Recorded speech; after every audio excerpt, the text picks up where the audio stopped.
네, 안녕하세요. 무역실무 강사 최주호입니다.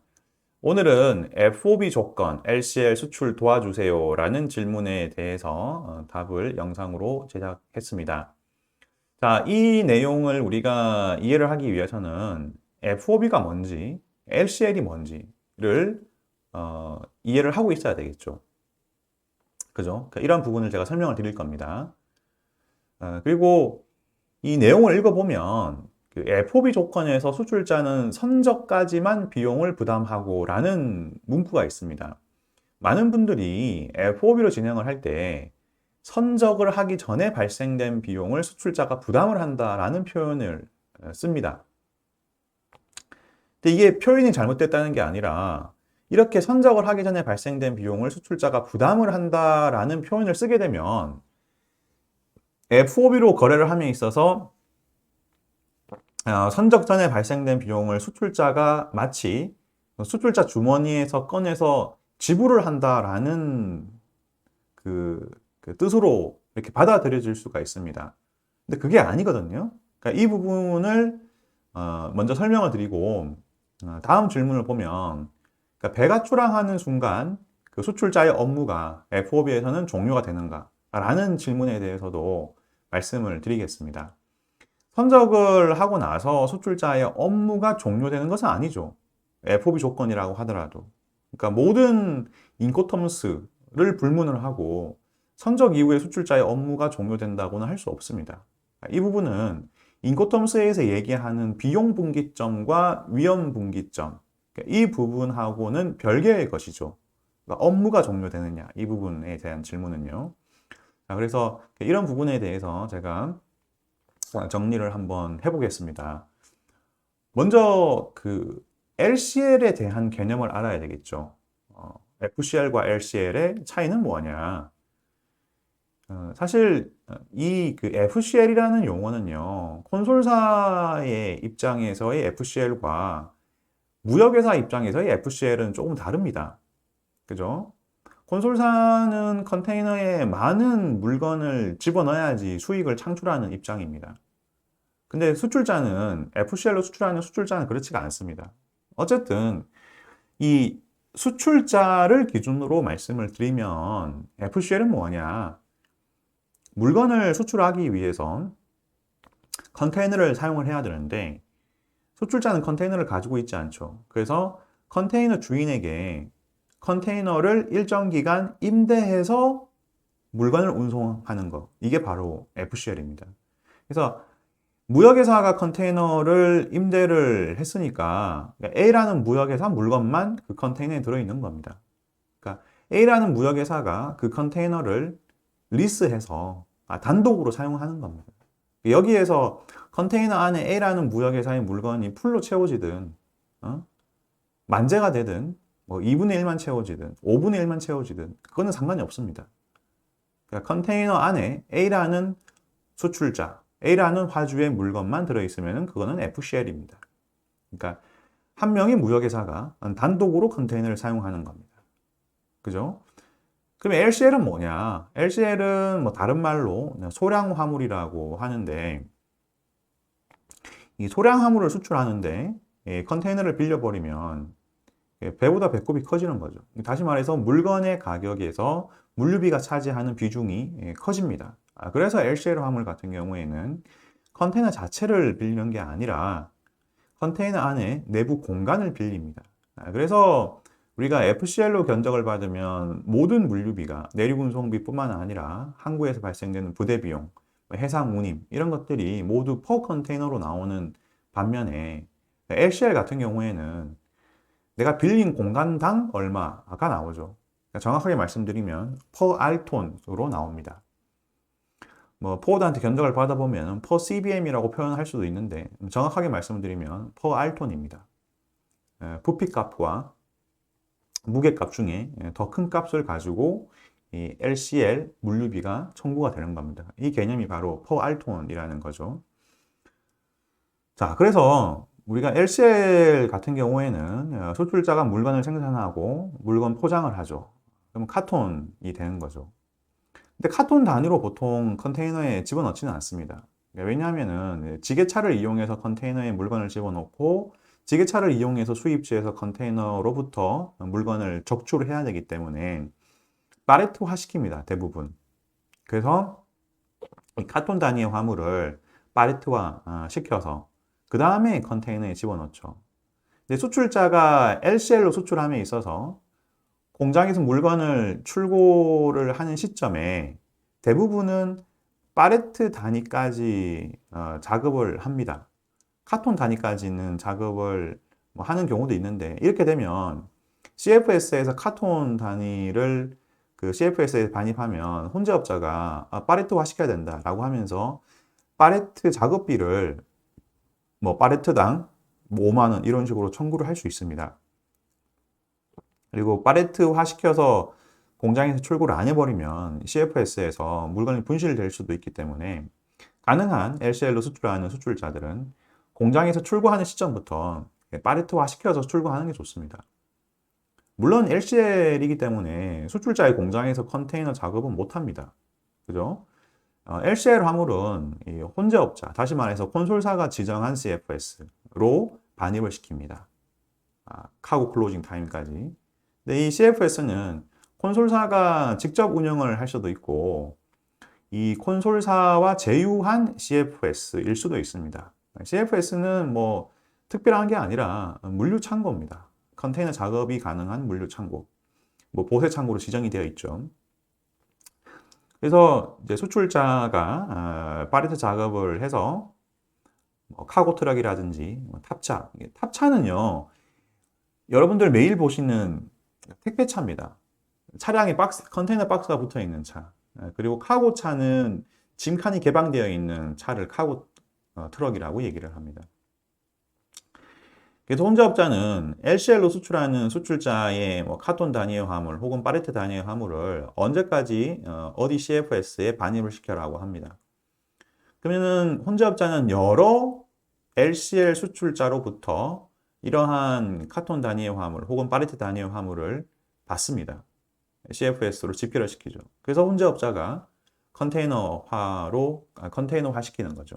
컨테이너 안에 두 개 이상의 화물의 LCL 화물을 적입을 하는 겁니다. 그러면 적입하는 작업비가 나옵니다. 이걸 우리가 CFS 차지라고 하는 겁니다. 수출지에서는 CFS 차지가 적입하는 비용, 수입지에서는 CFS 차지가 적출하는 비용입니다. 그러니까 적입은 컨테이너에 물건 집어넣는 겁니다. 영어로는 스토핑 혹은 이 배닝이라고 얘기를 하고 물건을 컨테이너에서 빼내는 것은 이제 디배닝 혹은 언스토핑 이런 식으로 얘기를 합니다. 물론 수출지에서는 적입한 화물을 컨테이너와 고정을 하는 이 쇼링하는 비용이 추가적으로 발생이 되는데 이 비용은 CFS 차지에 추가가 될 겁니다. 이렇게 혼재업자는 가능한 하나의 컨테이너에 많은 화물을 집어넣습니다. 그래야지만 이 콘솔사와 선사의 관계에서 콘솔사가 그만큼 돈을 버는 거죠. 그죠? 선사와 콘솔사의 관계에서는 콘솔사가 퍼 컨테이너로 견적을 받을 거니까요. 그래서 가능한 한 컨테이너에 많은 물건을 집어넣어야 됩니다. 그래서 우리가 LCL 건으로 진행을 할 때 이 물건이 파손이 되는 이유 중에 콘솔사가 물건을 무리하게 집어넣다 보니까 파손이 되는 경우도 있습니다. 그래서 수출자가 공장에서 물건을 출고할 때부터 포장을 견고하게 해야 됩니다. 특히 파레트 작업은 거의 필수적으로 해야 됩니다. 그리고 이제 랩핑도 해야 되는 거죠. 비닐로 감는 거 있죠. 그걸 우리가 랩핑이라고 합니다. 그래서 어쨌든 CFS에서 콘솔사에 의해서 카톤 단위, 파레트 단위의 화물이 컨테이너 단위의 화물로 만들어졌습니다. 그리고 CFS에서 CY까지 운송을 하는데 이 비용을 우리가 셔틀 비용 혹은 드레이지 차지라고 얘기합니다. 셔틀 비용 혹은 드레이지 차지라고 얘기를 해요. 수출자의 공장에서 CFS까지의 내륙 운송비는 그냥 트러킹 차지입니다.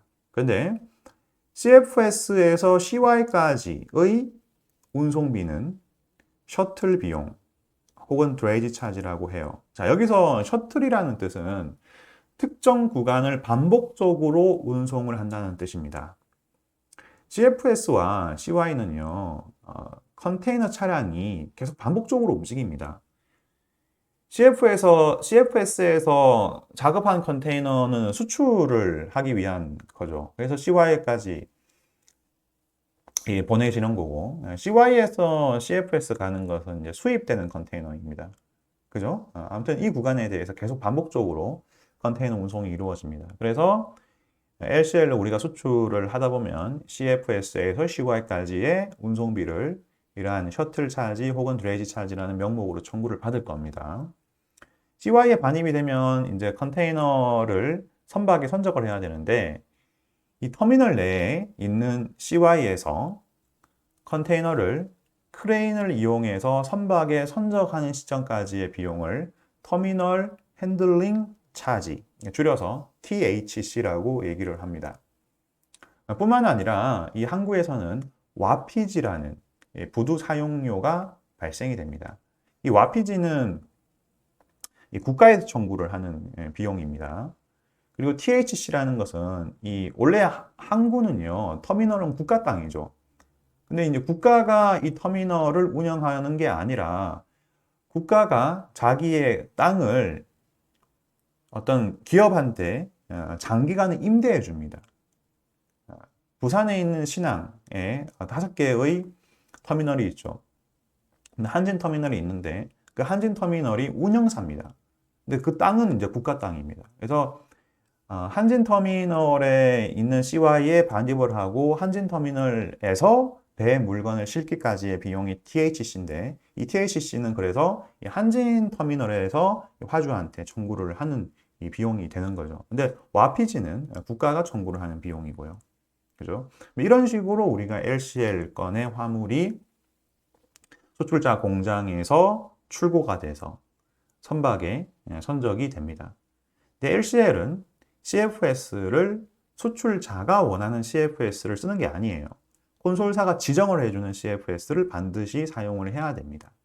그리고 LCL은 수출자 공장에서 출고가 될 때 컨테이너 단위로 출고가 될 수 없습니다. 카톤 단위 혹은 파레트 단위로 출고가 되는데 가능한 파레트화 시켜서 출고를 해라라는 거죠. 결국에 우리가 LCL로 진행을 하면 FOB 가격이 어떻게 만들어지느냐? 공장 출고 가격 플러스 공장에서 CFS까지의 트로킹 차지, CFS에서의 적입하는 비용, 그리고 쇼링하는 비용, 이걸 우리가 CFS 차지라고 하죠. 플러스 CFS 차지에서 CY까지 가는 드레이지 차지, 그리고 CY에서 THC라든지 와피지가 발생이 되는 거죠. 그러니까 이러한 비용을 다 더해서 FOB 가격이 만들어지는 겁니다. 자, 예를 들어서 어떤 물건을 생산합니다. 그럼 제조사로서 물건을 수출한다고 가정을 해보겠습니다. 그럼 제조사가 어떤 물건을 생산하기 위해서는 원재료를 공급받아야 되겠죠. 그럼 원재료 가격이 3,000원입니다. 그리고 그 원재료를 가지고 어떤 물건을 만들 때 제조 경비가 발생이 됩니다. 인건비라든지 이런 비용이 나오죠. 그게 2,000원입니다. 그리고 포장비라든지 공장에서 출고하기 전까지의 또 비용이 발생됩니다. 그게 1,000원입니다. 그리고 수출자의 마진은 1,000원입니다. 7,000원이죠. 이 7,000원이 바로 공장 출고 가격이 되는 겁니다. 그래서 7,000원에다가 아까 말씀드린 공장에서 CFS까지 가는 비용, CFS에서 비용, CFS에서 CY까지 비용, 그리고 선적할 때까지의 비용을 다 플러스하면 FOB 가격이 나오는데 그 비용을 우리가 3,000원이라고 합시다. 그러면 FOB 가격은 10,000원이 되는 거죠. 즉, 수출자는 수입자에게 10,000원을 받습니다. 그리고 3,000원을 수출자의 공장에서 선적하는 시점까지 물류 업무를 핸들링 해주는 포워더에게 지불을 합니다. 그리고 마진을 1,000원 취하고 나머지 7,000원 중에 나머지 6,000원은 원재료를 구입한 자에게 주고 공장에서 일하시는 분들한테 주고 전기료로 나가고 이런 식으로 되는 거죠. 그죠? 그럼 우리가 FOB 업무를 할 때 선적을 하기 전까지 발생된 물류비를 수출자가 부담을 한다 라는 말을 우리가 어떻게 해석을 해야 되느냐 이겁니다. 사실 수출자의 주머니에서 온보드 이전의 물류비를 포워더한테 지불을 하는 게 아니죠. 물건 가격에 포함시켜서 수입자한테 받는 겁니다. 결국 이것을 어떻게 이해를 해야 되느냐? EXW로 진행을 하면은 공장 출고하기 전까지의 물건 가격을 수출자가 만드는 겁니다. 그리고 공장에서 수입자의 공장까지의 도화에서 도화까지의 물류비는 수입자가 포워드를 통해서 만드는 거고요. 그렇죠? FOB로 진행을 하면 수출자의 공장에서 온보드 지점까지의 물류비는 수출자가 포워드를 통해서 만듭니다. 그리고 물건 가격에 포함시켜서 바이한테 받는 겁니다. 그리고 FOB니까 도화에서 도화까지 운송을 해주는 포워더는 온보드 이전의 물류비는 수출자한테 받는 거고 온보드 이후의 물류비는 수입자한테 받는 거기 때문에 온보드 이후의 물류비, 수입지 공장까지의 물류비는 수입자가 포워더한테 견적을 이제 받는 거고요. 그죠? 이제 이런 식으로 되는 겁니다. 자, CFR로 진행을 합니다. 그럼 FOB 가격 10,000원 플러스 수출지 항구에서 수입지 항구까지의 물류비를 플러스 합니다. 그게 2,000원입니다. 그래서 12,000원이 CFR 가격이 되는 거죠. 흔히 이렇게 이해합니다. CFR로 진행을 하면은 수출자가 수입지 항구까지의 물류비를 부담을 한다. 수출자가 부담을 하는 게 아니죠. 물건 가격에 포함이 되어 있습니다. 그죠? 그러니까 이런 식으로 이해를 해야 됩니다. 우리가 거래를 하는 것은 물건을 판매하고 그 대가로 돈을 받습니다. 즉 유상거래입니다. 유상거래를 하는데 수출자가 물류비를 자기가 내주면은 이게 말이 안 되는 겁니다. 그죠? 다 수입자한테 받는 겁니다. 다시 말해서 FOB로 진행을 하면은 온보드 이전의 물류비를 수출자가 만드는 거고 CFR로 진행을 하게 되면은 온보드 이후에 수입지 항구까지의 물류비까지 수출자가 포워드를 통해서 만드는 겁니다. 그러면 수입자가 해상 운송 구간에 대한 물류비를 수출자보다 견적을 잘 받습니다. 우리가 FOB 가격이 10,000원인데 CFR 가격이 12,000원이에요. 그러니까 수출자가 수입자한테 견적을 하는 FOB 가격은 10,000원인데 수출자가 수입자한테 견적을 하는 CFR 가격은 2,000원이에요. 그죠? 그 이유는 수출자가 포워더한테 견적을 물어보니까 포워더가 이 해상 운송비가 2,000원이다 라고 해서 FOB 가격에다가 2,000원을 붙여서 CFR 12,000원이 되는 거예요. 근데 이제 수입자는 이제 대기업입니다. 그래서 수입자가 포워더한테 내가 이제 물량을 많이 수입을 하니까 이거 운송비 얼마냐 물어보니까 그거 15,000원이야 라고 하는 거예요. 그럼 수입자는 CFR로 수입을 하는 것보다 12,000원 수출자한테 주고 CFR로 물건을 수입하는 것보다 FOB로 수입하는 게 더 수입자한테 유리하다는 거죠. 근데 우리가 이론에서는 CFR이 수입자한테 유리하고 상대적으로 FOB는 이제 불리하다. 이런 식으로 얘기를 하지만 실제 업무에서는 이제 반대가 될 수가 있습니다. 아무튼 뭐 이런 식으로 이해를 해야 된다는 거죠. 수출자가 부담을 한다라는 것은 아닙니다. 물건의 가격에 다 포함이 된다라는 개념으로 접근을 하셔야 된다는 겁니다. 물론 우리가 거래를 무상으로 공짜 거래를 하면 수출자가 다 부담을 하는 거겠지만 유상 거래를 한다는 겁니다. 그리고 다음으로 우리가 FOB 거래에서 선적을 하면은 수출자의 업무가 종료되느냐, 이 두 번째 질문이 있었죠. 그 질문에 대해서 말씀을 드리겠습니다. 인코텀스와 관계없이 수출자는 온보드 이후에도 수입자와 업무를 해야 됩니다.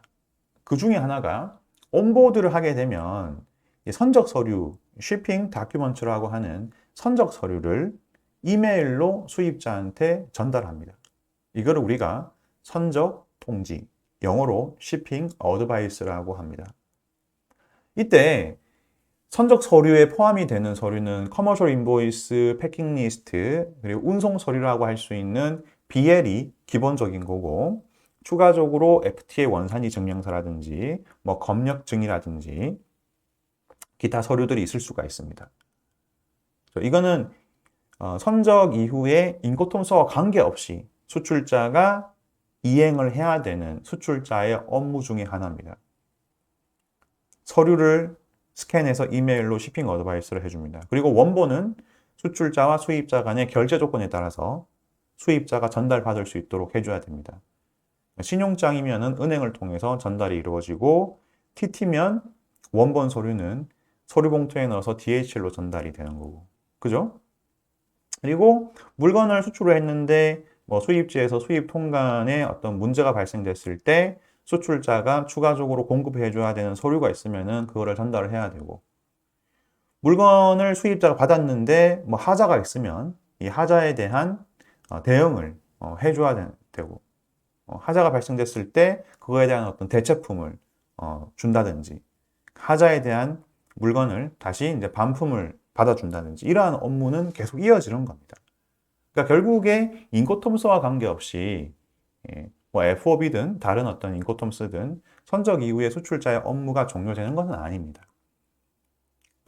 근데 FOB 거래에서 온보드를 기준으로 온보드 이전에 발생된 비용을 수출자가 물건 가격에 포함을 하고, 만약에 물건 가격에 수출자가 미처 포함을 못 시킨 비용이 발생이 되더라도 FOB 거래에서는 온보드 이전에 발생된 비용은 수출자가 청구를 받습니다. 그러니까 무슨 말이냐? FOB에서는 온보드 시점까지의 비용을 수출자가 이제 부담을 하는 겁니다. 그죠? 그리고 우리가 비용 분기점이라고 하는 거죠. 그죠? 온보드 이전에 물류비를 수출자가 커머셜 인보이스 가격에 포함을 시켜야 되는데 미처 포함을 시키지 못한 비용이 발생이 되더라도 그 비용은 포워드가 수출자한테 기본적으로 청구를 합니다. 그죠? FOB는 이론상 온보드 이전에 발생되는 비용을 수출자가 부담을 하는 거니까. 그리고 온보드 이후에 발생되는 비용은 수입자가 부담을 합니다. 포워드가 수입자한테 청구를 합니다. 이게 바로 비용 분기점입니다. 그리고 온보드 이전에 발생된 물건의 분실과 파손에 대한 책임은 수출자한테 있고, 온보드 이후에 발생된 물건의 분실과 파손은 수입자에게 책임이 있습니다. 물론 우리가 업무를 할 때 LCL 건은 이 수출자 공장에서 수입지 CFS까지 가는 중간에 물건의 어떤 분실과 파손이 어디에서 이루어졌는지는 모릅니다. 물건이 분실됐구나, 물건이 파손이 됐구나, 이거를 확인하는 시점이 수입지 CFS에서 컨테이너로부터 물건을 적출하고 확인이 되는 거예요. 그럼 그 데미지라든지 물건의 분실, 비례상의 물건은 수량은 100개인데 실제로 도착하는 물건 수량은 98개다. 그럼 2개가 어디 갔느냐? 수출자한테 물어보니까 우리는 물건 보냈다. 혹은 데미지가 있습니다. 데미지가 있는데 수출자한테 물어보니까 우리는 물건을 수출할 때 정상적인 물건을 수출했다. 그러면 그 데미지라든지 물건의 분실이 과연 선적 이전에 발생된 건지 선적 이후에 발생된 건지를 확인할 수 있는 객관적인 자료가 있느냐? 없습니다. 그렇죠? 그래서 저가보험에 가입하는 게 최선인데, 자, 어쨌든 질문자께서는 이러한 FOB에서의 위험 분기점과 비용 분기점, 이 부분과 온보드 이후의 수출자의 업무가 종료되느냐, 그러니까 업무 부분, 사실 이거는 이제 분리를 시켜야 되거든요. 이게 이제 분리를 안 시킨 상태에서 질문을 하신 것 같습니다. 그렇죠? 무슨 말인지 아시겠죠? 자, 그래서 오늘은 이 두 가지 질문에 대해서 배경 지식과 함께 답변을 드렸습니다. 다음 시간에 또 뵙겠습니다. 네. 일단 감사합니다. 네, 감사합니다.